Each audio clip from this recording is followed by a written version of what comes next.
Waalaikumsalam warahmatullahi Waalaikumsalam warahmatullahi wabarakatuh. Bismillahirrahmanirrahim.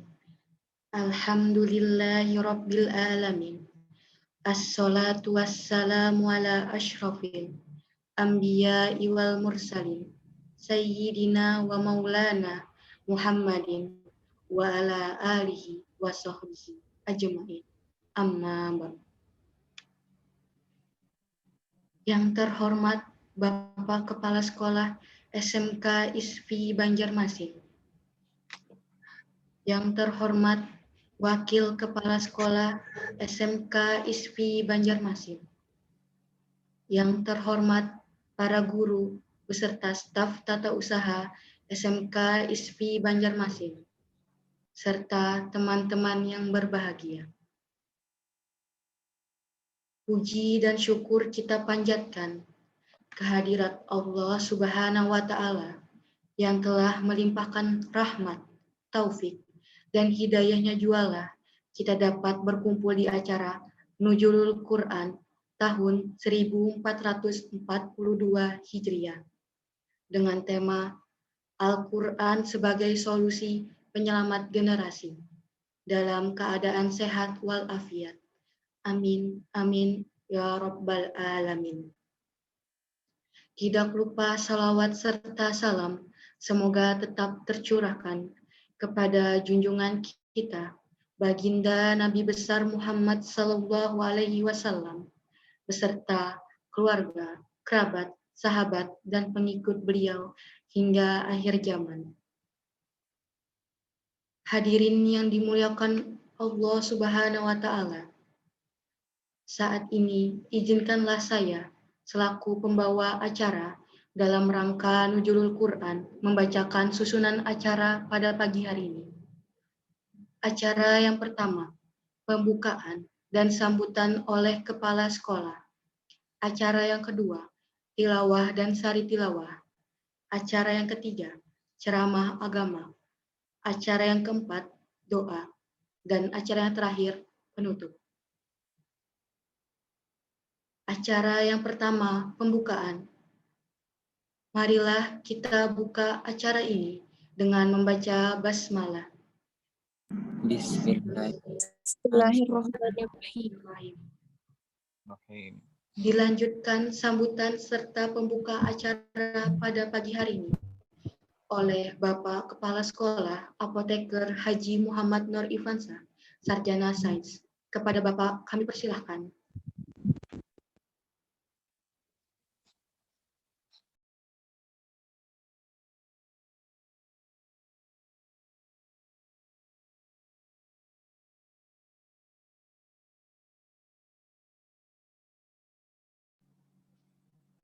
Suara dengar? Terdengar, Pak. Baik, bismillahirrahmanirrahim. Assalamualaikum warahmatullahi wabarakatuh. Waalaikumsalam warahmatullahi wabarakatuh. Waalaikumsalam warahmatullahi wabarakatuh. Alhamdulillahirabbil alamin. Salatu wassalamu ala asyrafil anbiya'i wal mursalin sayyidina wa maulana Muhammadin wa ala alihi wa sahbihi wasallim ajmain, amma ba'du. Yang saya hormati, yang kita muliakan Bapak Guru Penceramah yang nanti akan membawakan seputar Nuzulul Quran. Yang saya hormati Bapak Ibu Wakil Kepala Sekolah, Ketua Program, Bapak Ibu Guru Tata Usaha, anak-anakku, panitia, kegiatan pada hari ini, pada pagi hari ini, baik dari OSIS maupun dari KSI Asyifa. Anak-anakku yang Bapak sayang dan saya banggakan, siswa-siswi SMK ISFI Banjarmasin, program keahlian farmasi, rekayasa perangkat lunak, kecantikan kulit dan rambut, kelas 10, kelas 11. Pertama dan utama, kita harus selalu panjatkan puji syukur kehadirat Allah Subhanahu wa Ta'ala dengan mengucapkan alhamdulillah rabbil alamin. Yang kedua, kita sertakan salawat dan salam kepada junjungan kita, Nabi akhir zaman, Rasulullah Sallallahu Alaihi Wasallam, Nabi Muhammad SAW, kepada keluarga, sahabat, pengikut beliau hingga akhir zaman. Anak-anakku sekalian, hari ini kita mengadakan kegiatan peringatan Nuzulul Quran. Temanya sungguh tepat ini. Al-Quran solusi penyelamat generasi. Sebagaimana kita ketahui, pada saat ini kita di bulan Ramadan dan setiap tahun ya kita mengingatkan ini kegiatan peringatan itu mengingatkan kita nuzulul Quran, turunnya Al-Quran. Dan ini tentunya kepada umat muslim, umat Islam, ya anak-anakku sekalian, kalian mungkin dari sekolah dari dulu, dari SD, SMP, SMA, SMK sampai sekarang ya, kelas 10 dan kelas 12, insya Allah kita selama kita masih ada dan kita akan selalu mengingatkan bagaimana Al-Quran ini harusnya menjadi pedoman kita, karena di situ berisi tentang bagaimana kita menghadapi kehidupan baik di dunia maupun nanti kelak kita di akhirat. Insya Allah dengan kita terus ya mendekatkan diri dengan rajin membaca Al-Quran, kita akan mendapat kebaikannya di dunia dan di akhirat. Dan kita bersyukur di sekolah kita dan pemerintah juga di Kalimantan Selatan, di Banjarmasin, karena kita adalah provinsi atau Banjarmasin ini juga disebut kota Baiman, Banjarmasin. Baiman itu apa? Bersifat nyaman. Ya, Baimannya itu tentunya untuk mengingatkan kita selalu menjaga keimanan kita. Salah satunya tentunya dengan rajin membaca Al-Quran. Nah, di SMK ISPI kita ada program BTA, baca tulis Al-Quran, yang itu memang program dari pemerintah sudah kita laksanakan. Kemudian khusus di sekolah kita juga sudah kalian merasakan sama-sama dari kelas 10, kelas 11, kelas 12 kegiatan tahfizul Quran ya. Bagi yang belum bacanya belum lancar, tahsin Quran. Kita bersyukur ya kegiatan-kegiatan itu bisa kita laksanakan. Dan tentunya di bulan Ramadan ini sebagai momentum dan kita sama-sama tahu bahwa membaca Al-Quran itu pahala kebaikannya sungguh luar biasa. Ya, pahalanya berlipat ganda. Nah, anak-anakku sekalian, di tema tadi dikatakan Al-Quran solusi penyelamat generasi. Kenapa itu? Mungkin dari kawan-kawan dari panitia merasakan betul ya dalam kondisi kita saat ini. Apalagi saat ini kita tidak bertemu langsung ini. Ya sudah hampir 1,5 tahun. Kita hanya lewat media online bertatap muka. Ya. Kita hanya beberapa kali memang di sekolah kita mengadakan datang langsung pembelajaran. Nah, dengan adanya media ya online yang kalian gunakan handphone, laptop ya, ini juga akan banyak menyita waktu kalian. Bila kalian lupa ya, kalian akan terhanyut dan melupakan tugas kewajiban kita sebagai umat yang sebenarnya. Memang kita melaksanakan pembelajaran online mulai dari pagi, tapi sisanya itu hanya berapa jam, 24 jam waktu itu jangan sampai habis. Kalian gunakan untuk melakukan hal-hal yang tidak ada manfaatnya untuk masa depan kalian. Kalau hanya dengan menonton, main, game, ya, kemudian melihat media-media sosial, TikTok, Instagram, semua yang ada di situ. Dan itu tentunya merupakan tantangan buat kita semua. Karena itu banyak sekali terpapar ya akan dosa-dosa yang tidak kita rasakan. Nah, ini yang mungkin dirasakan menjadi solusi kita. Jadi Al-Quran itu lebih banyak kita berinteraksi dengan adanya bulan Ramadan 30 hari ini mestinya ini adalah momentum kita untuk semakin mendekatkan diri dengan Al-Quran. Saya yakin anak-anakku di SMK ISP Banjarmasin, karena kita juga ISP ini sudah mengadakan kegiatan tahfiz, mau tidak mau kalian setiap hari ya sesuai jadwal tentunya ya bisa lebih banyak berinteraksi dengan Al-Quran. Ya mudah-mudahan target-targetnya kalian juga ya anak-anakku sekalian terus itu diingatkan ya, baik target hafalannya, kemudian target tilawahnya, yang mungkin targetnya di saat di bulan Ramadan ini ada yang ingin membaca Al-Quran, hafal Quran, targetnya berapa juz, ya, ya mudah-mudahan itu bisa kalian capai dan tentunya dengan niat yang kuat.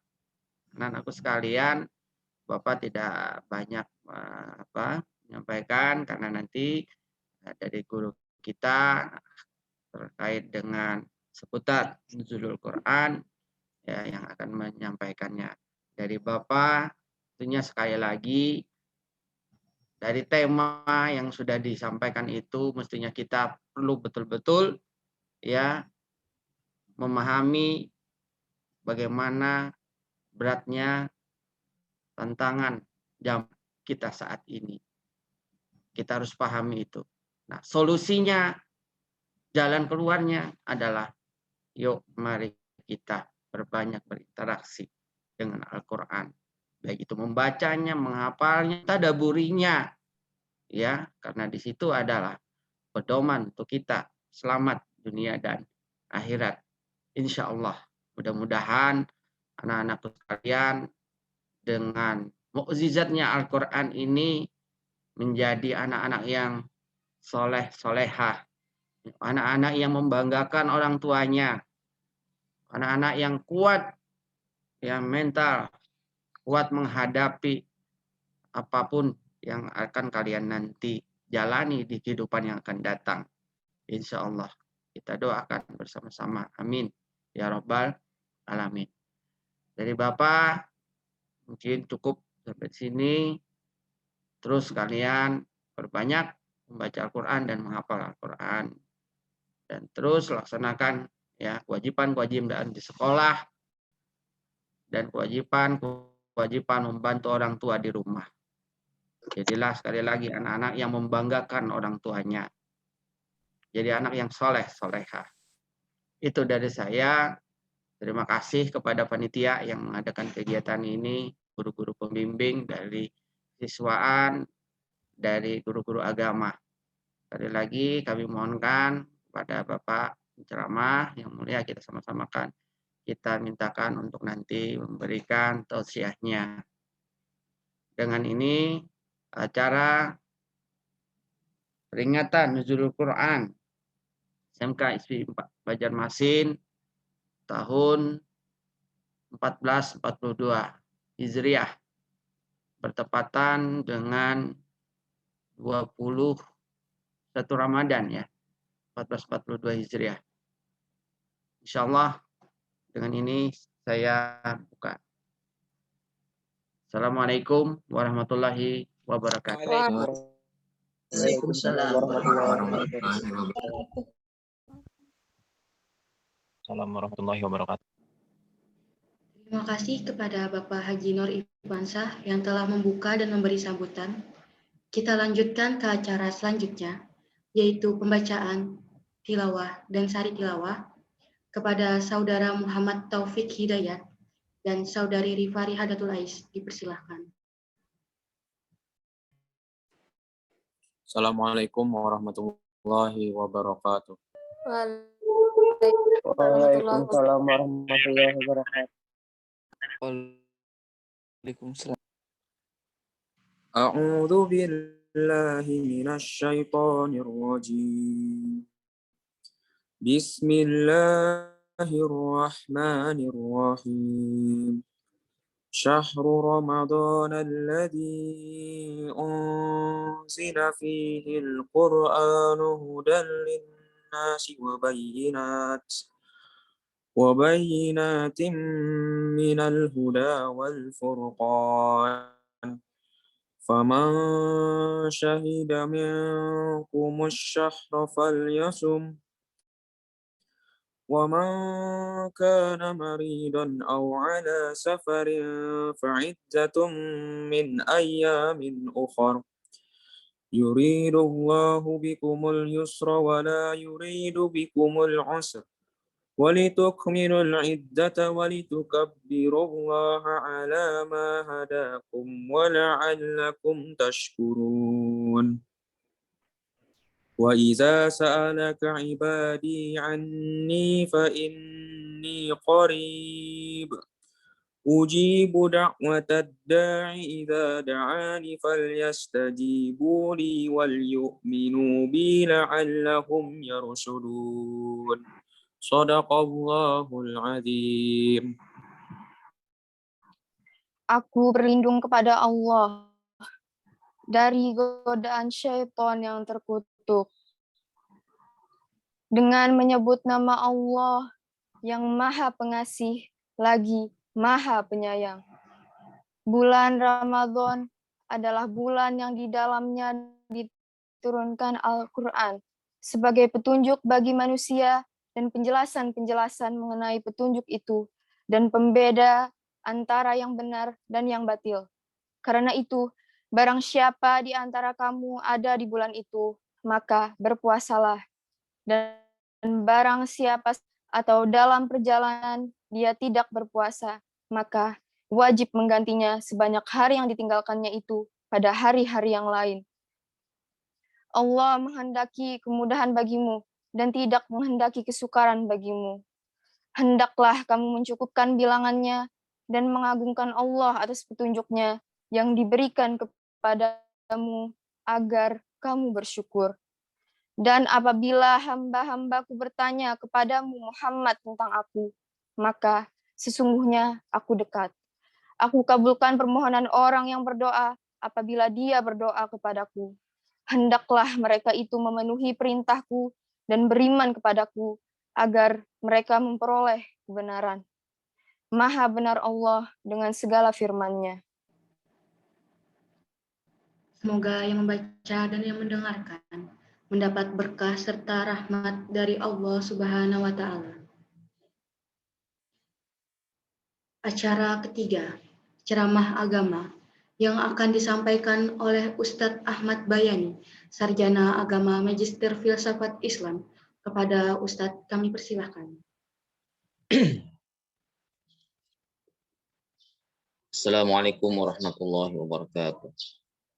Waalaikumsalam warahmatullahi wabarakatuh. Alhamdulillahirabbil alamin wa bihi nasta'in ala umuri dunya waddin. Wassalatu wassalamu ala asyrafil anbiya'i wal mursalin sayyidina wa nabiyina Muhammadin wa ala alihi wa ashabihi ajma'in amma ba'd. Faqala Allah ta'ala fi kitabihil karim wa asdaqal qa'ilin a'udzu billahi minasyaitonir rajim. Syahrul Ramadan alladzi unzila fihi al-Qur'an hudan lin-nasi wa bayyinatin minal huda wal furqan. Wa qala ta'ala Iqra bismi rabbikal ladzi khalaqal insana min 'alaq. Iqra wa rabbukal akram alladzi 'allama bil qalam 'allamal insana ma lam ya'lam. Wa qala ta'ala inna anzalnahu fi lailatul qadr wa ma adraka ma lailatul qadr. Lailatul qadri khairun min alfi syahr. Tanazzalul malaikatu war ruhu fiha bi idzni rabbihim min kulli amr. Salamun hiya hatta matla'il fajr. Wa qala an-nabiy sallallahu alaihi wasallam ma yuridillahu bi khairan yufaqihu fid din. Wa qala aidan man shoma ramadanan imanan wa ihtisaban ghufira lahu ma taqaddama min dhanbihi. Wa qala aidan khairukum man ta'allama al-Qur'an wa 'allamahu kama qala Rasulullah sallallahu alaihi wasallam. Yang kita hormati dan kita muliakan Bapak Kepala SMK SP Banjarmasin. Yang kita hormati Bapak Ibu Kepala Sekolah, Bapak Ibu Dewan Guru, guru-guru agama, panitia pelaksana, serta majelis taklim peringatan Nuzulul Quran Jamaah Jumiyah yang dirahmati Allah Subhanahu wa taala. Puji syukur kita panjatkan kepada Allah SAW dan kita aturkan kepada Nabi kita Muhammad SAW, kepada keluarga, sahabat, kerabat yang berhormat beliau ila yaumil qiyamah. Alhamdulillah kita saat ini masih berada di bulan suci Ramadan dalam keadaan sehat walafiat, dapat mengikuti peringatan nuzul Quran, ya. Peringatan tentang turunnya Al-Quran. Tadi temanya berkenan adalah Al-Quran solusi, ya. Solusi, ya, Al-Quran solusi untuk generasi umat manusia di masa yang akan datang. Kalau kita melihat kondisi Al-Quran waktu itu turun, kita bisa melihat bahwa keadaan Mekah waktu itu, mungkin dunia pada umumnya juga, itu dalam keadaan jahiliyah. Manusia rusak dari segi agama, moral, dalam kehidupan. Maka di ketika itu Nabi kan merenung, bagaimana sih solusinya? Berpikir, Sidin. Berpikir kayak apa nih solusinya nih? Padahal orang pintar banyak, filosof waktu itu juga banyak, orang cerdas banyak, orang yang punya pengalaman internasional pun juga banyak, tapi tidak menemukan solusi. Makanya Nabi berhari-hari lalu pergi ke Gua Hira untuk mendapatkan pemikiran cemerlang bagaimana mengatasi atau memberikan solusi terhadap kerusakan umat ketika itu. Nah, ketika itu turunlah Al-Quran untuk pertama kali, yaitu surah Al-Alaq ayat 1 sampai 5. Surah Al-Alaq ayat 1 sampai 5. Jadi kalau surah yang pertama kali turun sebenarnya surah Al-Fatihah yang full. Jadi kalau tidak surah full yang pertama itu surah Al-Fatihah. Tapi kalau ayat yang pertama kali turun Al-Alaq ayat 1 sampai dengan 5. Nah, dari situlah masalah-masalah umat ini bisa terselesaikan. Solusinya tadi dengan turunnya Al-Quran. Kapan Al-Quran diturunkan? Ada ayat-ayat yang menunjukkan. Pertama, Al-Quran sebagaimana disampaikan, dibacakan oleh Qari dan Syarif Tilawah tadi, bahwa Al-Quran turun pada bulan suci Ramadan. Syahrul Ramadan alladzi unzila fil Quran. Kan satu. Sementara dalam surah Al-Qadar itu ada disebutkan, Inna anzalnahu fi lailatul qadr. Sesungguhnya kami menurunkan Al-Quran itu pada malam Qadar. Kalau bahasa Banjar, malam Lailatul Qadar atau malam Qadar. Terus fakta yang terjadi di bumi, ya kalau malam Lailatul Qadar kan malam-malam terakhir, 10 terakhir daripada bulan suci Ramadan. Khususnya malam ganjil. Tapi ternyata di bumi ini, fakta sejarah mengatakan Quran itu turun justru pada tanggal dimulai 17 Ramadan. Lalu kita bertakon, nang bujur nang mana ini? Nah, ini kan fakta ilmiah nih. Yang mana yang bujur? Semuanya benar dan bujur. Pertama, jelas. Apakah itu malam qadar, tidak malam qadar, Al-Quran turun pada bulan Ramadan. Pertama kali ini.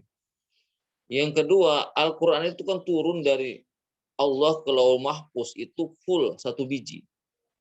Full. Itu pada malam qadar. Pada malam qadar itu. Nah, sampai di situ baru turunnya ke bumi dimulai pada 17 Ramadan. Nah, begitu. Nah, ini penting diketahui ini. Jangan sampai ada ikhtilaf. Kenapa nih pindah belain satu sama lain. Nah, surah yang pertama kali turun itu sudah adalah solusi penyelesaian masalah. Kenapa? Karena Al-Quran itu turun dengan menyuruh kita membaca. Saya tidak menceritakan bagaimana Sidin bertemu dengan Jibril, ya kan, terus pulang ke rumah dengan menggigil, ketakutan. Ada sebuah pertemuan nih, siapa ini? Nah, kemudian diselimuti oleh Khadijah sebagai istri yang salehah itu adalah bukan menambah takutan laki, tetapi justru ketakutan suami itu dihibur. Nah, ini kadang laki sudah takutan, ya kan, tambah ditakutan lagi. Kenapa itu? Nah, baik. Iqra ya. Iqra bismi rabbikal ladzi khalaq. Jadi di situ disuruh membaca. Iqra. Tidak ada objeknya. Objeknya apa yang dibaca. Jadi yang dibaca itu adalah semua dibaca. Yang tertulis, yang tidak tertulis, yang tersirat dan tersurat. Semua kita baca. Maka dengan membaca itu, ini awal pengetahuan. Maka pengetahuan salah satu solusi jalan keluar dari permasalahan umat. Baik, sebelum saya akan menjelaskan tentang itu, kita mesti tahu nih, apa sih fungsi Al-Quran itu? Fungsi Al-Quran itu sebagaimana yang tadi yang pertama adalah hudan, yaitu adalah petunjuk. Huda linnas, huda lil muttaqin. Seorang madalaja unzila fil Quran, huda linnas. Huda linnas, kalau dalam surah Al-Baqarah ayat 2, huda lil muttaqin. Jadi petunjuk orang.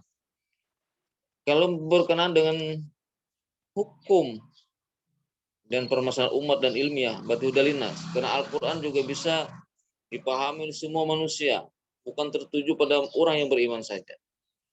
Tetapi Al-Quran juga mengkhususkan akan jalannya orang untuk mendapatkan meraih ketakwaan kepada Allah Subhanahu wa taala. Jadi pertama adalah hudan, petunjuk. Hudan linnas, petunjuk bagi manusia, hudan lil muttaqin, dan petunjuk bagi orang bertakwa. Nah, kalau orang sudah sampai takwa, lalu ada ayat wa may yattaqillaha yaj'al lahu makhraja. Siapa yang bertakwa kepada Allah, Allah akan memberikan jalan solusi, jalan keluar dari segala permasalahan. Permasalahan apa saja, termasuk permasalahan generasi muda, generasi berikutnya. Nah, dalam Al-Quran itu bukan hanya petunjuk, tapi juga wabayyinatin minal huda wal furqan. Jadi ada juga penjelasannya. Ada penjelasannya. Makanya Al-Quran itu kandungannya itu pertama petunjuknya tentang ketauhidan. Memberikan petunjuk kepada manusia bagaimana manusia ini mentauhidkan Allah Subhanahu wa taala. Mengesahkan Allah Subhanahu wa taala. Ini petunjuk utamanya daripada Al-Quran itu. Yang kedua, petunjuk Al-Quran ini adalah al-wa'du wal wa'id. Janji dan ancaman. Jadi Al-Quran petunjuk nih, kalau mengerjakan ini, kalau mengerjakan ini kamu sukses, kalau mengerjakan ini kamu bahagia, kalau ini masuk surga, kalau ini pahala. Ini ada. Itu namanya al-wa'du, janji Allah Subhanahu wa taala. Misalnya kalau kamu mulia ya takwa. Sebab orang yang paling mulia sejak Allah adalah orang yang takwa. Nah, Al-Quran misalnya begitu. Inna akramakum indallahi atqakum. Kemudian kalau kamu ingin keberkahan hidup, bahwa kehidupan ini bukan cukup dengan banyak harta, tetapi adalah berkah. Sebab banyak belum tentu cukup, sedikit apalagi. Maka bagaimana untuk mencukupi itu harus dengan berkah. Berkah dengan apa? Dengan takwa. Ini Al-Quran menjelaskan. Lau anna ahlul qura amanu wa taqaw la fatahna 'alaihim barakatin minas sama'i wal ardh. Kemudian juga Al-Quran menjelaskan juga. Nah, kalau kamu ingin masuk surga, ya kan? Orang masuk surga itu dengan rahmat Allah. Maka bagaimana untuk mendapatkan rahmat Allah? Maka dengan takwa. Wattaqullah la'allakum turhamun. Dengan bertakwa kepada kamu akan dapat rahmat Allah. Nah, dengan rahmat Allah kita akan masuk surga. Ini ada penjelasan-penjelasan. Kemudian selanjutnya wa'id, ancaman. Al-Quran juga mengancam orang-orang yang melanggar. Nah, ini banyak penjelasannya, ancaman-ancaman Allah Subhanahu wa taala. Innalladzina kafaru ahli kitabil musyrikin fi nar jahannam khalidina fiha. Banyak itu. Nah, mungkin Anda sudah membaca dengan hafalan-hafalan di surah-surah terakhir dari Al-Quran itu banyak juga penjelasan seperti itu. Nah, yang ketiga yang dijelaskan Al-Quran itu petunjuknya itu adalah tentang bagaimana ibadah kita kepada Allah Subhanahu wa taala. Apa-apa saja yang termasuk ibadah itu dijelaskan dalam Al-Quran.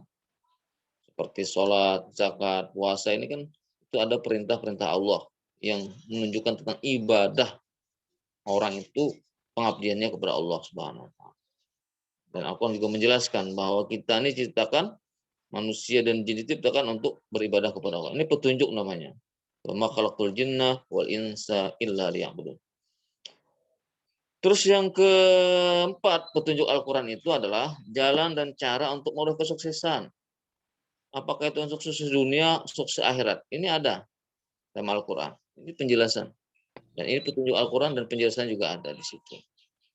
Nah, jadi kalau orang generasi berikutnya ingin jadi sukses, ingin berlanjut, ingin baik, maka solusinya kembali kepada Al-Quran Belajar Al-Quran, pelajari isinya, amalkan dan sampaikan. Bahkan perlu dakwahkan Al-Quran ini. Baik, terus, nah, lalu yang kelima, kandungan Al-Quran yang menunjuk petunjuk itu adalah, itu namanya kisah. Jadi Al-Quran ini banyak menyebutkan kisah-kisah. Jadi Al-Quran ini bukan fiksi seperti biasa, tetapi adalah Al-Quran ini menceritakan ini sukses atau gagal. Lalu sukses dan gagal ini ada contohnya masing-masing. Wah, ini misalnya Nabi Sulaiman ini sukses nih, jadi raja, jadi nabi, kaya raya. Tapi bukan itu suksesnya, bukan karena dia jadi rajanya, tapi karena dia takwa, taat dia kepada Allah Subhanahu wa Ta'ala. Ada contohnya. Kalau sukses jadi raja, berarti Firaun juga sukses. Kalau sukses karena harta, Qarun juga sukses. Belum lagi yang kisah-kisah yang lain. Nah, ini ada kisah-kisah. Atau orang biasa saja, tapi dia taat kepada Allah, dia punya ilmu yang bagus, hikmah yang bijak, nah, dia juga sukses. Seperti Luqman, surah Luqman 21 itu kan orang biasa, seorang budak hamba saya, tidak punya kekuasaan, tidak punya jabatan, tidak punya harta benda, bahkan dirinya milik orang lain, tapi dia taat dan takwa kepada Allah, maka dia orang sukses. Generasi yang sukses, punya anak pun juga namanya anak yang sukses. Nah, ini jamaah Jumiah yang dirahmati Allah Subhanahu wa Ta'ala. Jadi huda linnas. Kemudian wabayinati minal huda wal furqan, ya. Jadi kemudian al-furqan. Nah, furqan itu pembeda antara yang hak dan yang batil, ini jelas, ya. Jelas. Apa kita yang tampak tidak tampak, ini benar, ini salah, mesti rujukannya di Al-Qur'an. Jamaah Jumiah yang dirahmati Allah Subhanahu wa Ta'ala. Lalu apa fungsi Al-Qur'an yang lain? Di dalam surah Yunus ayat 56 Allah berfirman, A'udzubillahi minasyaitonir rajim. Ya ayuhan nasu qad ja'atkum mau'izatun min rabbikum wa shifaa'un lima fi sudur. Wahai segala manusia datang kepada kalian, ya kan? Mau'izatun min rabbikum, ay Al-Qur'an, dalam tafsir itu maksudnya Al-Qur'an. Jadi fungsi Al-Qur'an itu diantaranya adalah mau'izah, nasihat, pendidikan, pembelajaran. Jadi fungsi Al-Qur'an itu mendidik, mengajarkan kepada kita hal-hal yang baik. Mau'izatun min rabbikum, yaitu pelajaran dari Tuhan kalian. Wasifa'u lima fi sudur. Dan Al-Quran itu juga buat penyakit hati. Nah, penyakit hati. Jadi para siswa sekalian, jadi hati ini raja. Kalau hatinya sakit ya semua jadi sakit. Penting. Jadi kalau ada yang sakit hati ya baca Quran lah. Sakit hati apapun ya. Sakit zahir, sakit hati juga Al-Quran. Sakit zahir, sakit hati. Quran. Syifa lima fi sudur. Jadi kalau di dalam surah yang lain, wa nazzil minal Qur'ani ma huwa syifa, syifa saja, obat. Ini kan pas dengan SP nih. Nah, formasi nih. Gali saja, maka semua itu ada solusinya. Misalnya kalau kita mengambil, nggak usah langsung pada sistem rel lapangan saja. Kita mempelajari apa yang tertulis Al-Quran sudah obat penyakit hati. Contoh misalnya, kenapa orang kadang-kadang sakit nih? Anda silakan baca soal Al-Baqarah. Al-Baqarah itu kan artinya sapi betina ya, sapi betina. Coba sapi betina itu apa yang bisa lihat? Dia memakan rumput. Rumput itu ada miang, ada yang kotor, macam-macam ya kan? Dimakan. Tapi dia mengeluarkan susu. Ya kan? Yang penuh dengan gizi, vitamin, mungkin mineral, protein ada di situ. Ini bisa jadi aspek dalam kehidupan kita. Mungkin yang masuk ke telinga kita, yang terpandang oleh mata kita, ya kan? Sesuatu yang jelek dalam kehidupan. Tapi bagaimana kita mengeluarkannya kata-kata yang baik, yang pantas, yang benar dalam kehidupan. Ya kan? Seperti itu. Atau kita bisa belajar dari ini solusi juga nih, belajar daripada surah An-Nahl. Surah An-Nahl ini lebah ya. Apa yang kita pelajari dari lebah ini? Misalnya ini kan syifa tadi obat. Oh ternyata lebah ini satu binatang, kemanapun dia pergi, yang dia cari adalah kebaikan-kebaikan. Dia mencari madu, saripati daripada bunga yang manis dan yang baik. Beda dengan lalat. Lalat tuh kemanapun pergi, mesti jadi kotor-kotor. Makanya apa yang pun dihinggapi lalat dan kemanapun lalat pergi, yang keluar dari penyakit-penyakit. Kalau lebah, dia datang ke tempat yang baik-baik, mencari yang baik-baik, maka mengeluarkan madu, manis, dan juga adalah sebagai obat. Nah, ini sama kalau kita siswa-siswa ini sebagaimana dijelaskan oleh Bapak Kepala Sekolah tadi, kalau kita selalu datang ke tempat yang baik, memikirkan yang baik-baik, ya kan, mempelajari yang baik-baik, maka insya Allah, terutama Al-Quran nih, yang keluar dari mulut kita, dari perilaku kita, akhlak kita yang terlihat dalam kehidupan kita, ini adalah kebaikan-kebaikan, manis, dan juga obat. Ini namanya Al-Quran, gitu. Syifa ini obat, syifa ulima bersudur dan obat juga penyakit hati. Kemudian rahmat, fungsi Al-Quran rahmat juga. Bagaimana Al-Quran membawa kesejukan dalam kehidupan, kedamaian dalam kehidupan, keadilan dalam kehidupan. Musyawarah juga dalam Al-Quran. Sehingga semua ini bisa menunjukkan solusi terseluruh aspek kehidupan. Baik orang tua, generasi muda, yang akan mengembalikan ini dengan Al-Quran, maka menjadi orang yang baik. Jamaah Jumiyah yang dirahmati Allah Subhanahu wa Ta'ala. Ini fungsi Al-Quran. Warahmatul lil. Nah, lalu bagaimana Al-Quran itu sendiri? Makanya penting nih, kalau kita berbicara untuk, kan sudah tahu, tapi kadang-kadang kita ini masih malas. Masih susah belajar Al-Quran. Maka harus mesti tahu kita nih, bagaimana padilah-padilah Al-Quran. Padilah-padilah Al-Quran. Kalau kita mempelajari, ya kan, apa keuntungannya ajar Nabi kharukum ta'alam Quran wa 'allamahu. Sebaik-baik kalian ini adalah mengajarkan Al-Quran, belajar Al-Quran atau mengajarkannya. Kemudian kalau kita baca satu ayat, satu daripada satu huruf saja berapa pahalanya. Terus kalau Quran ada dalam kehidupan kita, nah ini kan, maka Al-Quran memberikan syafaat dalam kehidupan kita.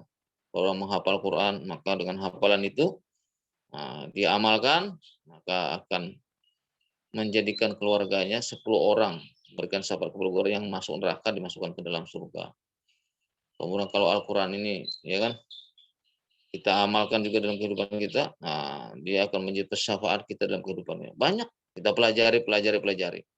Bahkan seluruh kandungan ilmu pengetahuan di dunia ini pun juga terdapat dalam Al-Quran. Anda baca apa saja, mesti bisa semua terkait dengan Al-Quran.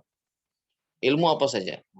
Walaupun kita ini kadang-kadang tidak membidangi tentang itu, semua sumber pengetahuannya dalam Al-Quran. Nah, maka oleh karena itu, momentum nuzulul Quran ini, bagaimana Al-Quran ini menjadi aspek kehidupan kita. Kemanapun kita pergi, sebagaimana HP, Quran kita bawa. Ke sekolah kita bawa, di rumah kita bawa, kita baca. Atau buat program misalnya, dulu di kampus saya, itu ada program nih One Day, One Juz. Ya. One Day, One Juz itu 1 hari 1 juz. Maka 30 hari.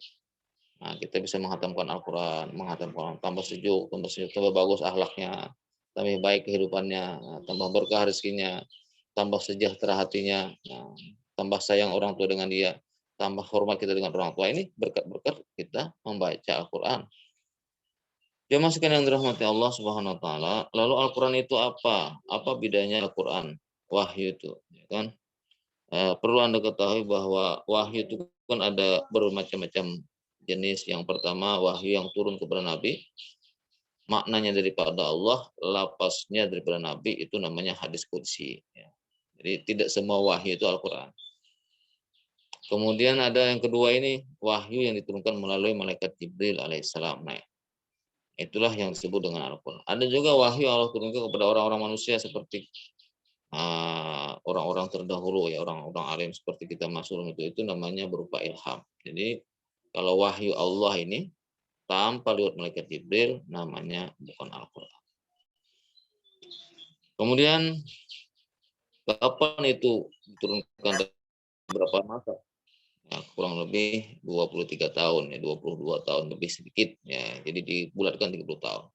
Diawali dengan surah Al-Alaq ayat 1, diakhiri dengan surah Al-Maidah ayat Al-Yawma akmaltu lakum dinakum wa atmamtu alaikum ni'mati wa raditu lakum Islam madinah.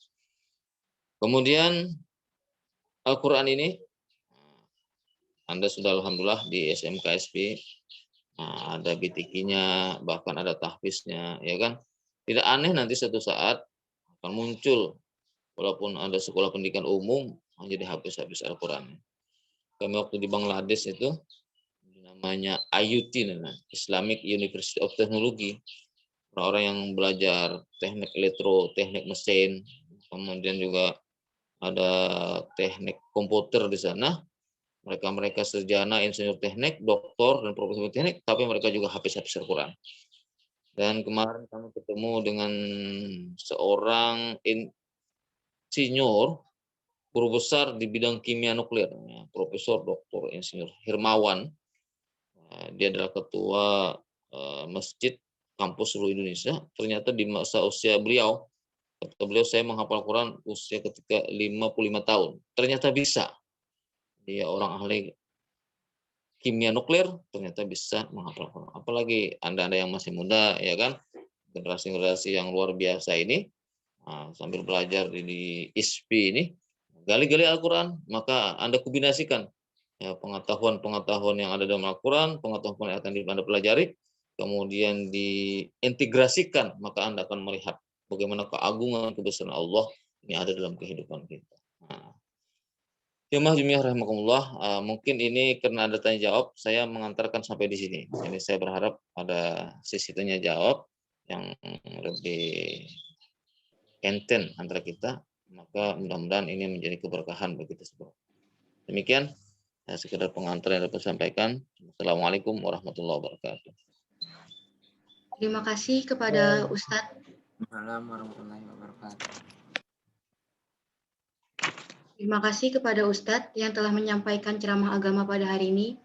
Semoga bermanfaat bagi kita semua, serta mendapatkan berkah dari Allah Subhanahu wa Ta'ala. Amin, amin, ya Rabbal 'Alamin. Sebelumnya, yang ingin bertanya dipersilahkan sebutkan nama, kelas, jurusan, serta pertanyaan yang ingin ditanyakan.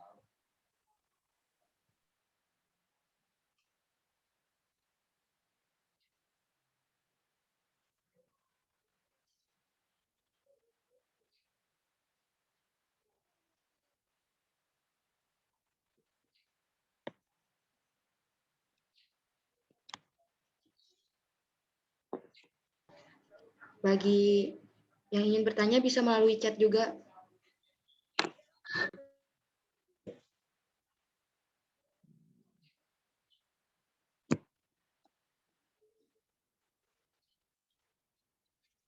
Silakan. Atau malu bertanya, tidak ada pertanyaan. Atau bingung mau tanya apa nih? Papar ini kan alis. Bertanya. Ya, silakan. Ya, perkenalkan, Assalamualaikum warahmatullahi wabarakatuh. Perkenalkan, saya Dimas Kalinggo dari kelas 11B.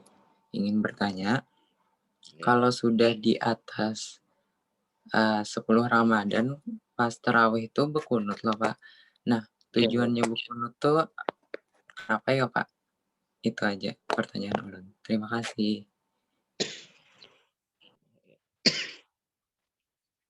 Saya jawab langsung Mas Dimas ya. Pertama ada nas, ya. Ada nas yang menunjukkan bahwa, dan ini ikhtilaf ya, ikhtilaf antar ulama. Kalangan di Muhammadiyah tidak pakai kunut biasanya. Itu ada dalil-dalil yang menunjukkan bahwa setelah pertengahan itu ada kunutnya. Yang kedua, kunut ini kalau tujuannya ya tentu kunut itu doa ya, doa yang dipanjatkan ketika berdiri dan doa yang dipanjatkan juga ketika dalam sholat. Itu tujuannya bergantung pada makna kunut itu sendiri. Misalnya untuk dapat hidayah senantiasa, mudah-mudahan Allah mahdini fiman hadait. Kemudian untuk menjaga kesehatan, kemudian untuk dalam kehidupan itu sebagaimana tercantum dalam doa itu. Jadi Anda silakan baca doa kunutnya, terjemahnya apa? Nah itu tujuannya itu ada di situ. Karena dimaknakan dengan doa ketika itu agar lebih diijabah, dikabulkan oleh Allah Subhanahu wa Ta'ala.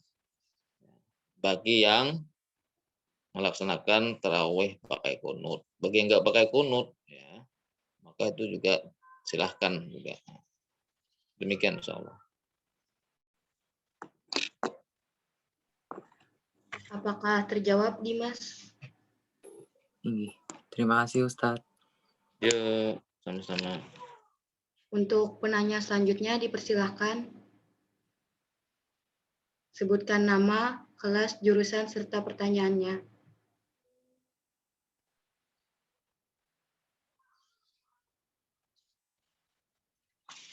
Assalamualaikum warahmatullahi wabarakatuh. Perkenalkan, Waalaikumsalam. Ahmad Hermani, kelas 11C Farmasi. Ulun ingin bertanya, di akhir-akhir minggu terakhir Ramadan ini, amalan apa yang bagus untuk dilakukan di bulan Ramadan terakhir ini, Pak? Oh ya. Sekian. Baik. Assalamualaikum warahmatullahi wabarakatuh. Waalaikumsalam warahmatullahi wabarakatuh. Yang pertama, kalau kita membuka hadis-hadis tentang Ramadan ya, diantaranya adalah i'tikaf di masjid. Itu serana ya. Jadi bukan amalan, i'tikaf itu serana. Jadi Nabi di akhir-akhir Ramadan itu banyak beriktikaf di masjid. Dari i'tikaf itu, ya kan, lalu mudahlah kita membuat amalan-amalan. Di antaranya sholat berjamaah. Nggak mungkin kan i'tikaf nggak sholat berjamaah. Apakah i'tikaf itu agak lama, atau i'tikaf itu kan berhenti di masjid. Misalnya sebelum zuhur 10 menit, setengah jam sudah duluan. Itu kemudian sebelum waktunya ya i'tikaf. Dan ada juga kawan-kawan i'tikaf yang agak lama di masjid. Nah, sholat berjamaah penting. Jadi yang kedua, memperbanyak sholat-sholat sunnah. Minimal ya rawatib kita kerjakan, qabliyah ba'diyah itu kita. Kalau bisa lagi tambah tahajud, duha. Ya kalau tarawih dan witir kan mesti kita melaksanakan. Jadi salah satu sunnah kita perbanyak. Yang ketiga, membaca Al-Qur'an. Jadi kurangi baca HP, baca WA yayang itu dikurangi ya. Nah, kalau nggak penting jawab oke, ya, sip, kan gitu selesai.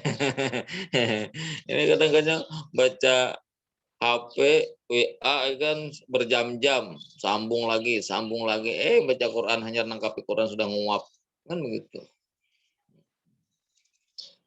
Nah, kemudian kita ya tidak semua orang suka ya kan baca Quran berlama-lama.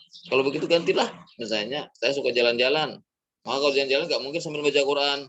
Nah, kita memperbanyak tasbih. Nah, kalau di sepeda motor ya jangan menghayal, jangan bernyanyi, jangan denger lagu. Nah, mesti kita tasbih subhanallah alhamdulillah wala ilaha illallah atau subhanallah alhamdulillah Allahu akbar. Dalam perjalanan. Kalau sudah bosan tasbih misalnya atau di rumah juga kita sambung lagi dengan selawat kepada Nabi. Karena Nabi sedekat-dekat orang denganku nanti di akhirat, orang yang paling banyak berselawat kepada aku. Nah, nanti ganti lagi. Jadi amalan itu kadang-kadang ada yang harus variasi ya. Tidak mesti itu karena kadang-kadang yang begitu-begitu bisa juga orang itu bosan ya. Ganti dengan istighfar, memperbanyak istighfar. Nah, jadi berjamaah, salat sunat, baca Quran, tasbih, selawat, istighfar. Ini mesti kita perbanyak.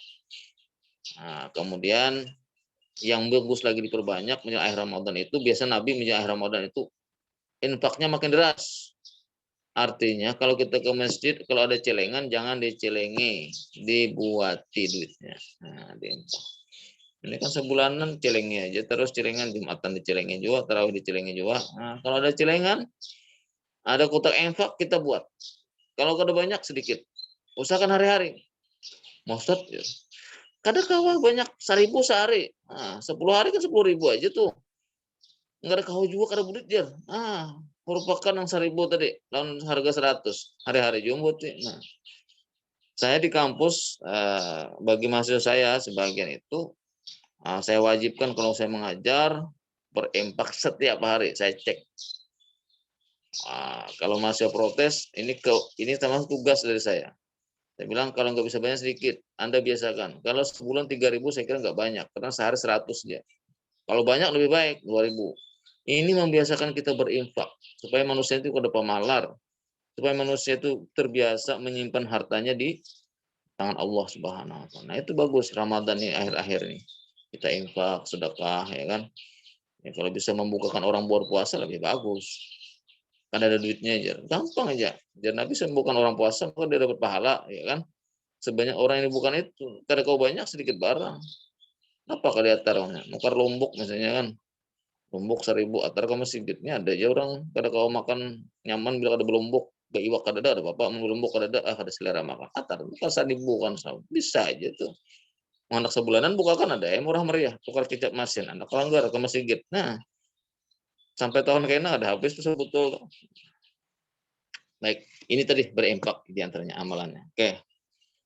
Yang lain-lain tentu dibarengi ya, memberi amal itu dengan akhlakul karimah, berbuat baik dengan sesama, dengan orang tua, dengan tetangga, dengan lingkungan. Itu juga sangat menunjang amaliah-amaliah di hari-hari terakhir bulan suci Ramadan. Demikian, insyaallah.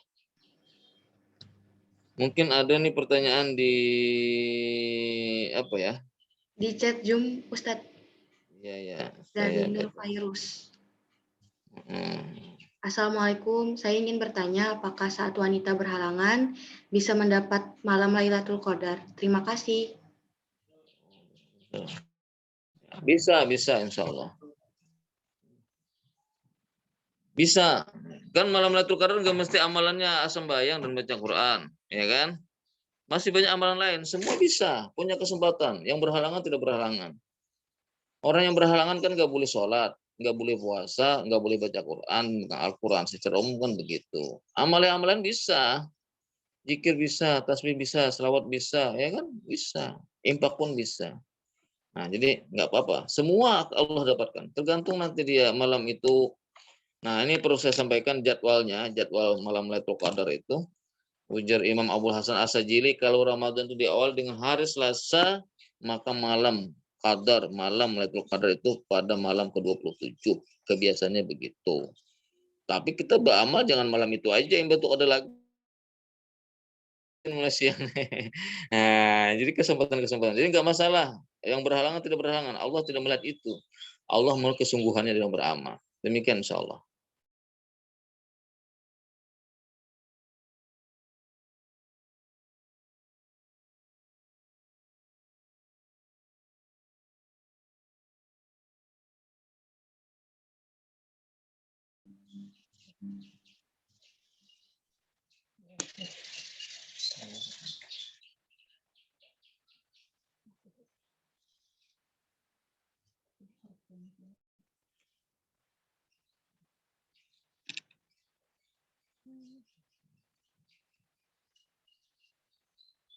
Ada lagi?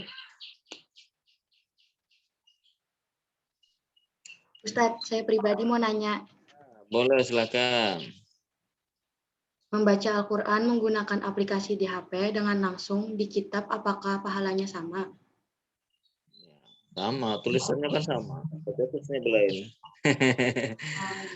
Itu kan hanya serana, ya kan? Hanya serana. Yang di kitab tuh serana alat tulis. Itu lafzi. Kemudian yang di aplikasi juga sama. Insya Allah tidak beda. Hanya tempatnya yang berbeda. Meletakkan yang satu di aplikasi, yang satu di kertas. Kan begitu. Kalau dulu malah nggak ada kertas. Di kulit-kulit kayu. Nah, kemudian ada juga yang di tulang-tulang ditulis. Nah, kan begitu. Ada yang di pelapah kurma juga. Kan begitu dulu serananya. Jadi kalau membaca Quran bahari, ada yang pelapah kurma dibaca. Kan begitu.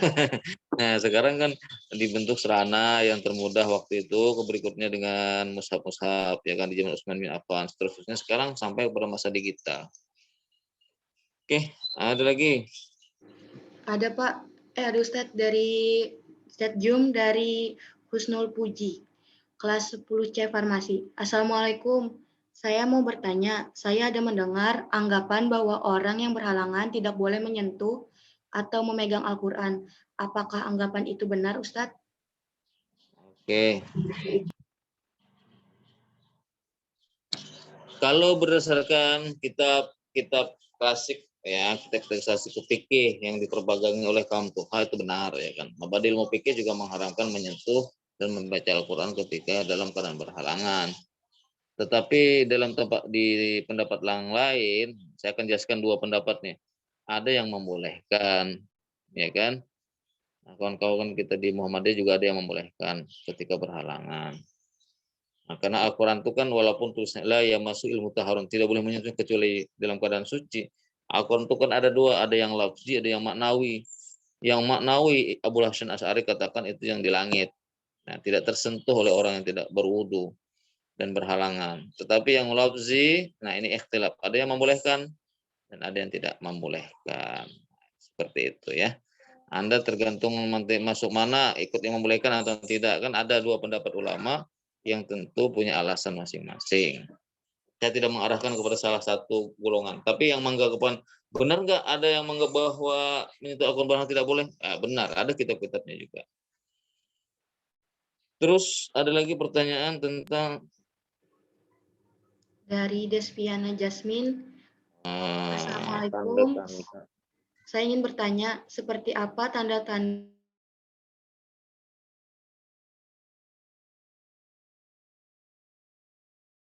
Kan tanda-tanda malam qadar ya, tanda-tanda ya. Kalau orang dapat Lailatul Qadar ini kan nggak ada tanda-tanda khusus dia, kecuali yang melaporkan diri. Malah yang ngaku keguguran Lailatul Qadar itu ditangkap polisi karena dianggap pembohongan publik.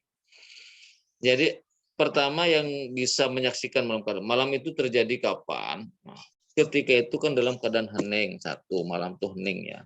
Hening itu sunyi, jangkrik-jangkriknya tapi berbunyi lagi. Nah, tidak dalam keadaan panas atau dingin, suasana suhu sedang malam itu.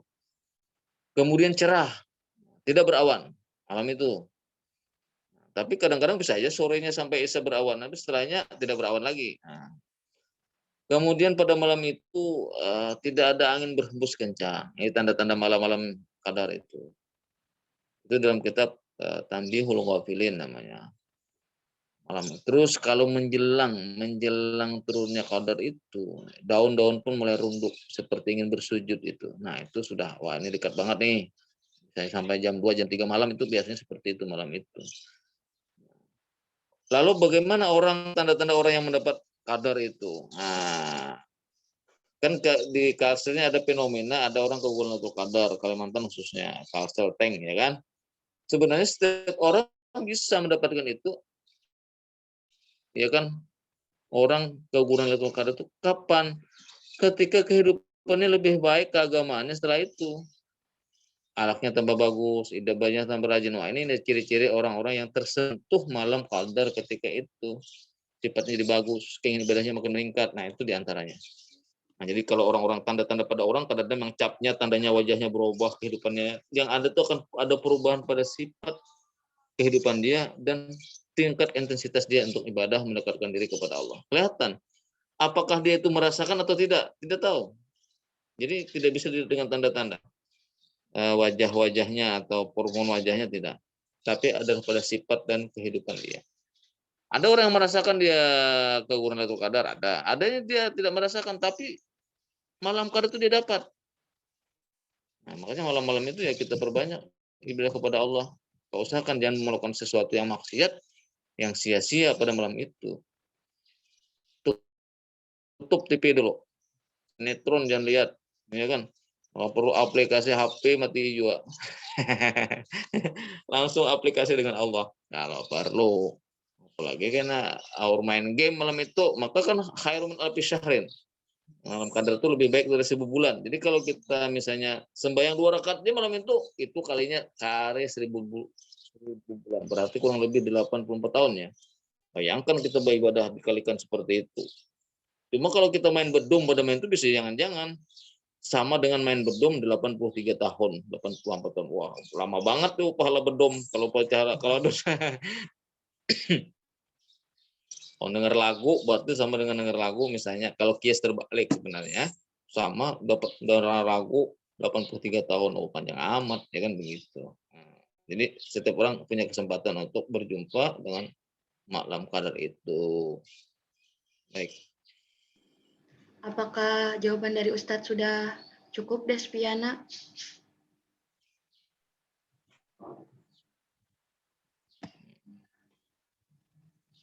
Oke, kita lanjut ke pertanyaan selanjutnya, Ustadz. Dari Fahru Roji. Assalamualaikum, saya ingin bertanya, Misalkan kita baca Al-Quran sama-sama bertamat di masjid atau di musola, walau kita bacanya nggak full, cuman beberapa juz, apakah sama seperti bertamat sendiri full baca 30 juz? Terima kasih. Untuk yang 30 juz, tapi kita dari awal sampai akhir, itu sama pahalanya, karena itu kan berjamaah.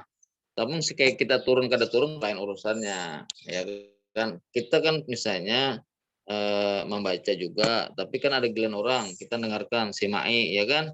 Kalau kita aktif, nah insya Allah sama juga, karena itu berjamaah tadi.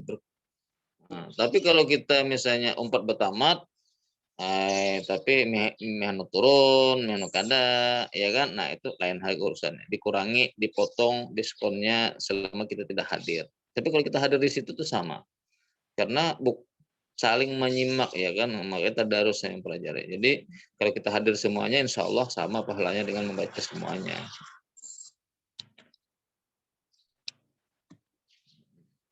Itu jawaban saya, insya Allah.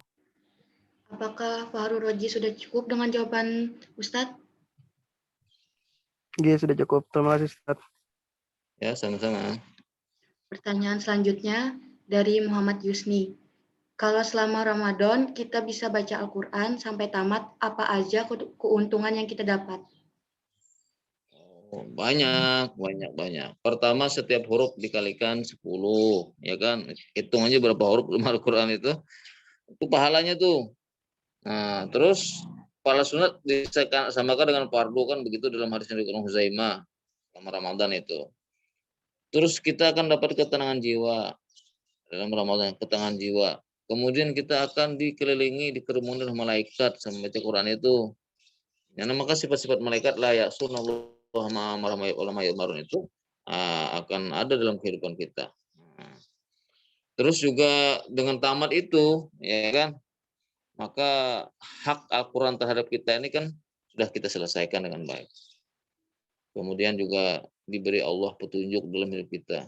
Ya kan? Ini ada petunjuk langsung, ada yang tidak langsung. Ada orang tidak tahu artinya, tidak tahu maknanya, tetapi Allah beri kemampuan dalam jiwanya itu untuk mampu mengamalkannya. Itu Al-Quran. Al-Quran luar biasa. Dan saya tidak bisa menyebutkan sekian banyaknya fadilah-fadilah Al-Quran yang dijelaskan bagi orang yang bisa menamatkan Al-Quran itu. Banyak, luar biasa. Insya Allah.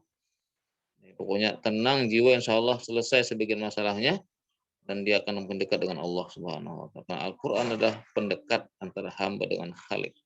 Atau Al-Quran itu bisa menjadikan pesan-pesan daripada Allah langsung ke dalam kehidupan kita. Nah, demikian insya Allah. Apakah sudah cukup jawaban dari Ustadz Muhammad Yusni? Iya, alhamdulillah cukup. Dan ke pertanyaan selanjutnya Ustadz dari Muhammad Habibi. Assalamualaikum, mau bertanya. Membaca Al-Quran namun kita tidak tahu artinya, bagaimana itu Ustadz? Oke. Al-Quran ini paham tidak paham artinya, dia akan masuk ke dalam jiwa kita. Lebih bagus paham artinya kita. Kalau kita nggak paham, beli buku Quran terjemah. Maka saya ketika ceramah di tempat lain, penting satu rumah itu minimal 1 biji Al-Quran terjemah. 1 kepala 1 Al-Quran. Jangan serumahan sebiji aja Al-Quran. Dalam lemari berkunci ya pulang. Nah, ini kan penting nih, setiap rumah ada Al-Quran. Sehingga ketika bertanya kita apa yang diinginkan Al-Quran itu, kita bisa melihat terjemahnya. Jadi penting Al-Quran. Kalau tidak paham bahasa Indonesia, kan sekarang ada Al-Quran terjemah dalam bahasa Banjar. Sudah ada nih. Nah, kalau kita tidak tahu maknanya, bagus sambil-sambil kita buka. Karena di dalam kitab Tuhfatul Raghibin, Syekh Sarni mengatakan bahwa salah satu, ini kan jadi lagu nih, Tumbuh Hati nih. Artinya obat penyakit hati itu adalah membaca Al-Quran dan maknanya. Nah, penting. Kalau kita tahu maknanya, akhirnya kita dapat pahala dan inspirasi dari Al-Quran itu. Tapi kalau tahu maknanya, kita tahu apa yang diinginkan Al-Quran dalam kehidupan kita. Tetap paham tidak paham, baca saja Al-Quran. Nanti Allah pahamkan insya Allah. Demikian. Apakah sudah cukup jawaban dari Ustadz Muhammad Habibi? Ya, sudah cukup. Terima kasih. Pertanyaan selanjutnya Ustadz dari Muhammad Aulia Irwansyah. Assalamualaikum, apakah benar pada zaman Utsman bin Affan Al-Quran pernah dibakar, dan apa alasan Utsman bin Affan melakukan hal tersebut? itu kan apa ya, dan fakta sejarah ya secara langsung saya tidak tahu. Tetapi dalam kehidupan yang lain itu karena ingin menyeragamkan, karena tulisan-tulisan satu sama lain agak ada perbedaan, karena yang nulisnya kan banyak. Jadi yang dibakar itu bukan Al-Quran bagian, artinya keseragaman tulisan-tulisan yang ada di lain-lain itu yang sudah selesai, mungkin yang di daun-daun ya kan, yang di luar itu sudah, karena sudah ada mushaf yang standar, maka yang lain-lain dimusnahkan supaya tidak lagi ada apa namanya, apa bahasa kita nih, bacaan-bacaan yang lain, ya kan? Karena makanya ada namanya orang-orang Barat masih hegemoni Arab terhadap Al-Quran, karena ada pemahaman-pemahaman dalam letterlek Arab yang dipakai Utsman itu letterlek Arab secara umum. Itu untuk keseragaman ya maksudnya. Jadi jangan ada lagi yang bahasa-bahasa lain, tulisan-tulisan yang lain. Apakah sudah cukup jawaban dari Ustadz Muhammad Aulia Irwansyah? Ya, sudah cukup. Lanjut ke pertanyaan selanjutnya Ustadz dari Sugianor. Assalamualaikum, saya ingin bertanya, apa keistimewaan Lailatul Qadar dan Nuzulul Quran? Terima kasih. Baik, untuk Lailatul Qadar itu keistimewaannya ya kan, itu jelas dah khairu min alfi syahr dalam surah Qadar. Lebih baik daripada 1000 bulan. Nanti kalau kita baca dalam kitab Durratun Nasihin ya, kan sahabat Nuh ada takjub dulu namanya Sam'un. Kalau dalam film itu namanya Samson and Dalila. Nah, kalau pernah buka film itu kan ada orang-orang itu kan sebenarnya dalam Islam Sam'un. Tapi di dalam sejarah dunia, apalagi Bani Israel nama Samson, bininya Dalila. Nah, itu kan ada orang yang bisa beramal sampai 1000 tahun. Nah, hebatnya itu. Nah, walaupun Samson ini kan akhirnya kalah karena taktik seorang perempuan ya kan, tapi dia istiqamah juga dalam agama. Ini sahabat takjub, maharat orang bahari ini kan kau beramal sampai 1000 bulan itu kayak apa caranya? Kita ini kan 1000 bulan, 1000 menit, 1000 detik itu sudah lemas gitu. Nah, tapi saking seperti itu, bahkan mereka tuh cemburu, orang bahari kan cemburu dengan amalan-amalan orang hebat. Anda kita ini kan cemburuan orang sugih kan beda tuh. Nah, lalu Allah ingin menenangkan hati umatnya itu, lalu lah turunnya surah Al-Qadar ini. Bahwa bila orang beramal pada malam Qadar ini lebih baik dari 1000 bulan itu. Ini umat Muhammad ini kan nggak mungkin 1000 bulan. Umurnya aja 60-70 tahun itu mungkin panjang benar, udah nang mati kurang pada itu banyak. Menambah masa itu, karena mungkin seperti itu. Maka ada namanya reward bagi umat Muhammad yang pendek-pendek ini dengan adanya malam Qadar atau malam Lailatul Qadar. Lalu apa kelebihan daripada nuzul Quran, malam nuzul Quran? Ini peringatan. Dengan adanya nuzul Quran ini bahwa di bumi ini ada pesan-pesan dari langit yang nyambung dengan bumi ini. Jadi dengan adanya Al-Quran ini turun, maka turunlah pengetahuan-pengetahuan agama, pengetahuan-pengetahuan umum, pengetahuan seperti apa saja. Jadi inspirasi kelebihannya. Di samping baca Quran itu dapat pahala, tapi Al-Quran adalah inspirasi dalam kehidupan umat, dalam semua aspek kehidupan. Itu diantaranya. Jadi kalau waktu panjang nih, kita bisa Al-Quran ini dikaitkan dengan ilmu apa saja bisa. Ilmu apa saja saya bisa. Dengan waktunya kita terbatas. Misalnya Al-Quran dengan ilmu psikologi ada enggak? Ada. Kan sering dibaca pada waktu Jumat nih. Kalau ada hadis ya wujuhu yaumajin khas ya. Ada wujuhu yaumajin naimah. Jadi ada orang tuh wajah yang sedih, ada wajah yang penuh dengan kenikmatan. Ternyata performan seseorang itu terlihat orang bahagia tidak bahagia itu ternyata wujuh terletak pada wajahnya. Ya kan nggak bisa kita wah ini sedih nih karena tangannya gerit-gerit, nggak bisa. Nah, jadi itu psikologi orang wajah bahagia tidak bahagia itu di wajah. Ini seram tidak seram pada wajah. Ini kan ada ilmu-ilmu ini banyak ya. Nah, ini inspirasi Al-Quran juga dalam kehidupan. Saya tidak mungkin satu-satu nih pengetahuannya. Baik, ada lagi? Apakah sudah cukup jawaban dari Ustadz Sugianur? Iya, sudah, Bang. Terima kasih, Ustadz. Sama-sama. Lanjut ke pertanyaan selanjutnya, Ustadz, dari Muhammad Rafi Faik. Assalamualaikum, saya ingin bertanya, semisalnya ada orang yang ingin mengganti hutang puasa 5 tahun yang lalu, dan kebetulan tahun ini dia ingin mengganti hutang tersebut, tapi dia lupa dalam 1 tahun berapa hari dia tidak berpuasa. Cara untuk menggantinya gimana ya, Ustadz? Oke. Yang pertama, ya diingat-ingat lah, mengingat dulu kira-kira berapa. Ya, yang ingatnya aja dulu itu dibayari. Nah, terus nanti yang kada ingatnya ya ditambahi. Misalnya ya ingatnya salahnya ada 2, ada 3, ada 10. Nah, dijumlahkan nih kan ternyata 25 hari lumayan banyak tuh. Ya bayar sejumlah yang kita ingat. Sisanya yang kada ingat, nah ya Allah nih aku nang kada ingatnya bayar. Tambahilah 10 hari kan. Tapi Allahnya kada ingatnya banyak kada yang ingat. Nah, itu banyak lagi yang ada pura-pura kada ingat. Kada ingatnya banyak benar kada kamu hitung lagi ya. Kapan-kapan kita ganti dengan waktu Senin Kamis bukan niatnya untuk mengqadar. Bagus, bagus ya. Jadi begitu. Dan biarkan nih hutang-hutang nih. Ini banyak nih hutang puasa iya, hutang di sekolahan iya, ya kan. Hutang lawan kawan kada dibayar juga lengkap dah kada bayar samaan. Nah, penting ya. Oke. Jadi ingatnya dulu bayar, yang kada ingatnya kita tambah. Maksudnya saya begitu ya. Tambah nanti ya Allah ini tambahannya Allah kada ingatnya. Bagaimana Raffi Faik? Apakah sudah cukup jawaban dari Ustadz? Baik, terima kasih. Ustadz, pertanyaan terakhir dari Saufatul Abdaniyah. Assalamualaikum, saya ingin bertanya, kalau Al-Quran sudah rusak, rabit, boleh dibakar atau tidak? Kalau boleh, apakah ada aturan atau tata caranya? Oke, kan banyak Quran itu yang robek-robek ya.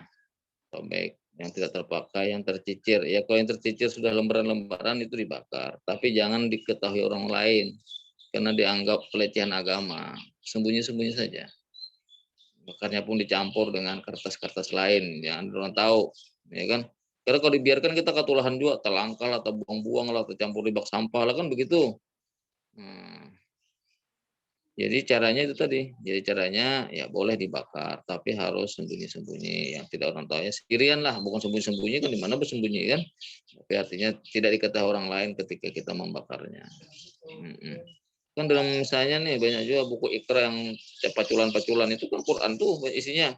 Kalau dibiarkan tercampur hambur-hambur, kalau ada tahu kan atau buat di bak sampah apa-apa sebagainya.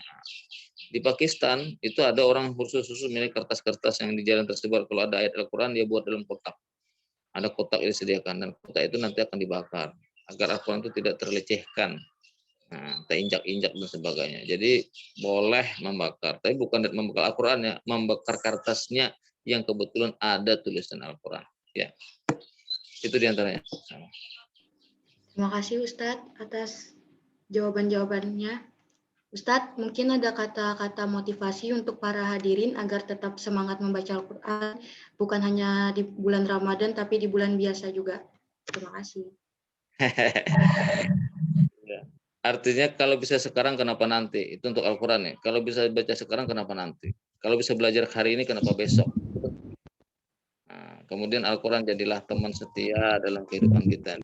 Semua yang ada masalah dalam hati kita sudah terbaca, sudah ada solusinya dalam Al-Quran. Itu. Kemudian jadilah siswa yang berprestasi, yang tidak akan mudah goyah karena percintaan yang putus dan karena orang kita kada payu dan sebagainya. Harus semangat, harus semangat. Tunjukkan orang itu akan menyesal kalau tidak mencintai kita. Wah, seperti itu ya. Iya, jadi masuk prestasi, jadi orang yang baik, seperti itu.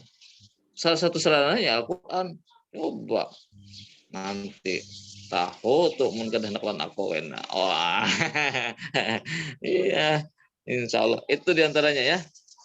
Ustadz, mohon maaf, ada salah satu guru yang ingin bertanya Ustadz, apakah boleh? Silakan. Silakan kepada Ibu Mas Ria. Assalamualaikum warahmatullahi wabarakatuh. Waalaikumsalam warahmatullahi wabarakatuh.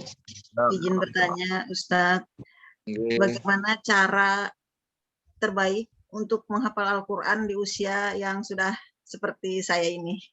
Terima kasih. Baik, pertama Ibu, terbaiknya pertama sering baca dulu. Bagaimana target misalnya 1 bulan itu awal-awalnya kita lancar dulu bacanya, ya kan, sambil menghafal sambil melancari. Jadi misalnya dalam 1 bulan 1 kali hatam, target nih one day one juz. Nah, terus ditambah lagi dengan 1 hari 1 ayat. Insya Allah Bu, gak usah banyak-banyak. Kalau banyak nanti sakit kepala, stres, ada orang maaf nih tergesa-gesa akhirnya tabrakan kan begitu. Jadi kalau satu hari sejuz sebulan kan 30, satu hari satu ayat, sebulan kan 30 ayat tuh. Setahun berapa tuh? Ya kan 360 ayat, wah lumayan sudah selesai soal Baqarah tuh. Jangan hafal buang, ini banyak juga menghafal tapi dibuang. Menghafal udah diulang lagi, ulang lagi. Jadi yang penting itu target 30 juz itu penting, ya kan? Tetapi jangan sampai mengejar target membuang hafalan sudah. Itu aja diulang-ulang insya Allah. Teman saya ibu ya, ustazah juga, dia katanya dari rumah ke sekolah itu bisa mengulang hafalan sampai 1 juz, buliknya 1 juz. Jadi supaya sampai 1 juz ya pelan kendaraannya. Nah, sambil berkendaraan mengulang. Nah, kalau kita nggak sampai 1 juz ya, nah kita hafal aja ulang-ulangi. Yasin, Waqiah, Tabarak, juz 30 ulangi. Daripada kita yang lain. Itu seperti itu katanya untuk murajaah hafalan. Ya, seperti itu. Di samping juga kita setor hafalan kepada ustadz kita untuk murajaah. Jangan-jangan sudah melenceng bacaan kita dari yang sesungguhnya. Itu, jadi targetnya ada, tapi jangan muluk-muluk pencapaiannya. Itu aja. Santai karena sudah Tuhan ini kan otak ada peringatan lagi juga kayak ulun ini kan tapi sudah sadar-sadar banyak pikir akan mikir anak, mikir laki, mikir duit, mikir hutang, macam-macam kan banyak macam tuh. Nah, jadi santai aja, santai tetapi jelas terukur bahasanya. Nah, terukur. Ya, terima kasih Ustaz. Oke, mudah-mudahan bisa diamalkan. Mungkin izin. Ustaz. Assalamualaikum Ustaz. Waalaikumsalam warahmatullahi wabarakatuh. Apa Ustaz Lun sekalinya pian sekali. Jamaah Masjid Al-Barkah Ustaz. Iya, betul, pian deh. Pian kemarin ceramah di malam bila kemarin telah yang Al-Qur'an tadi kada bisa sebuting-buting jar pian. Ini aja nih Ustaz terakhir untuk anak-anak aja ulun minta tolong pian mungkin untuk anak-anak kita ini semangat lah terus menghafal Al-Qur'an. Generasi-generasi penerus ini karena kita ada punya program tahfiz Quran, mohon anak-anaknya mungkin ada kata-kata penyemangat motivasi dan juga minta tolong nasihatnya agar Al-Qur'an itu dijadikan apa ya buat mereka menjadi anak-anak yang soleh, rajin untuk orang tua di rumah, rajin belajar. Ya harapannya kan begitu ya Ustaz ya. Karena kita mengadakan tahfiz itu juga di pagi hari ya. Kalau yang tatap muka itu sebelum pelajaran dimulai. Maksudnya supaya Al-Qur'an itu menyinari, membuka kerja otak mereka di pagi hari sehingga mereka di siang harinya belajar itu semakin mudah masuknya pemahamannya. Itu salah satu tujuan kami di melaksanakan tahfiz Quran selain memang itu adalah kewajiban kita. Mungkin itu Ustadz, ulun mohon maaf juga, terima kasih kesediaan Ustadz untuk bisa memberikan nasihatnya dan mengisi di acara peringatan Nuzulul Quran di SKFC Banjarmasin. Assalamualaikum warahmatullahi wabarakatuh. Waalaikumsalam.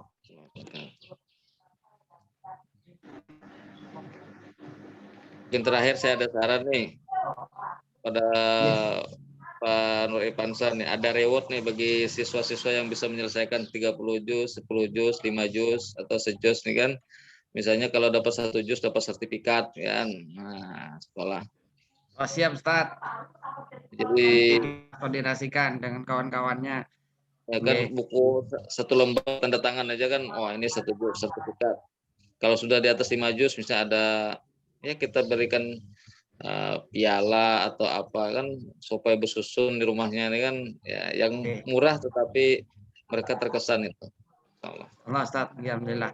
Rencananya kita juga nanti ada wisuda tahfiz Ustaz. Gabungan nanti dengan ini kan dengan tahfiz Al-Ajar ya. Ustaz Fahri dan Ustaz Reja Ferdian itu yang mengelola tahfiz kita ini sama Ustaz siapa di Bedapian tuh ingat tulenan sama sini. Nah, rencananya kita gabung nanti Ustadz dengan yang dari tahfiz Al-Ajar itu. Setelah nanti juga memberikan apresiasi lah untuk anak-anak kita. Alhamdulillah.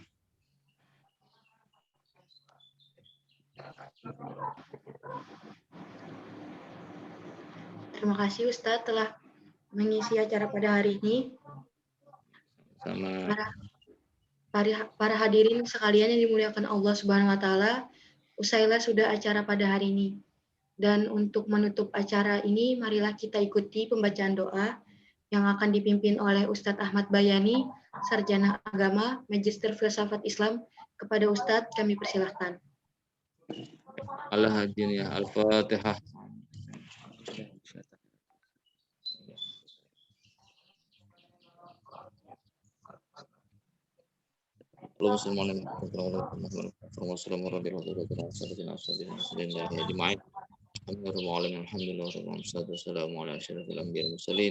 Sayyidina wa nabiyina Muhammadin wa ala alihi wa sahbihi ajma'in. Waghfir lana dzunubana wal walidina warhamhum kama rabbawna shighara. Wa lil mu'minina wal muslimina wal muslimat ahya'i minhum wa birahmatika ya arhamar rahimin. Allahumma arhamna bil Qur'an waj'alhu lana imaman wa nuran wa hudan wa rahmah. Allahumma dzikirna minhum nasina wa 'allimna minhum wa jahilna warzuqna tilawatahu ana wa ana an-nahar. Allahumma inna nas'aluka al-huda wa at-tuqa wal afafa wal ghina. Allahumma inna nas'aluka ridhaka wal jannah wa na'udzu bika min sakhatika wan nar. Allahumma akhrijna min zulumatil wahmi wa akrimna bi nuril fahmi wa tahlana abwaabal 'ilmi wa zina bi akhlaqil hasanati wal hilm. Allahumma nawwir qulubana bi nuri hidaytika wa nawwir ardi bi nuri syamsika abana abada ya arhamar rahimin.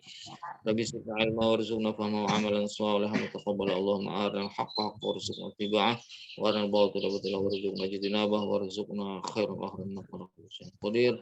Rabbana atina fid dunya hasanah wa fil akhirati hasanah wa qina adzaban nar. Sallallahu alaihi wasallam Muhammad wa alihi wasallam. Subhana rabbika rabbil izzati amma yasifun. Wassalamun ala mursalin walhamdulillahi rabbil alamin. Taqabbalallahu minkum. Inna wa minkum. Terima kasih Ustadz. Acara terakhir menutup. Marilah kita tutup acara ini dengan mengucapkan hamdalah dan doa kafaratul majelis. Alhamdulillah. Rabbil alamin. Subhanallah wa bihamdika. Asyhadu an la ilaha illa anta astaghfiruka wa atubu ilaik. Sebelumnya kita laksanakan foto bersama terlebih dahulu. Dimohon untuk seluruh para hadirin agar menghidupkan kamera.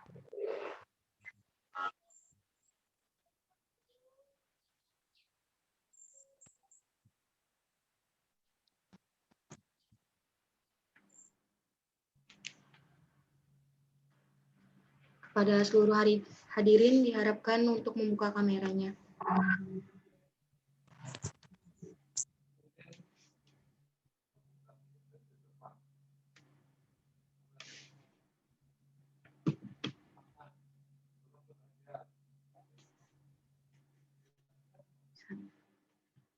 Saya hitunglah 1, 2, 3.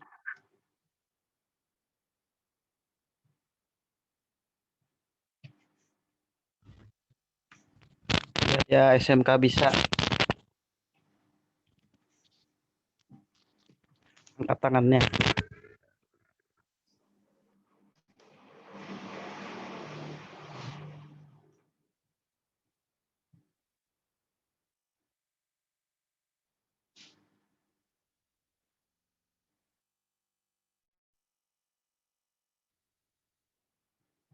Ya, terima kasih kepada seluruh hadirin yang telah berhadir pada kegiatan hari ini. Saya selaku pembawa acara dan mewakili seluruh panitia memohon maaf jika ada salah kata, perbuatan yang disengaja ataupun tidak disengaja. Sekian, terima kasih. Akhir kata, wassalamualaikum warahmatullahi wabarakatuh. Waalaikumsalam warahmatullahi wabarakatuh.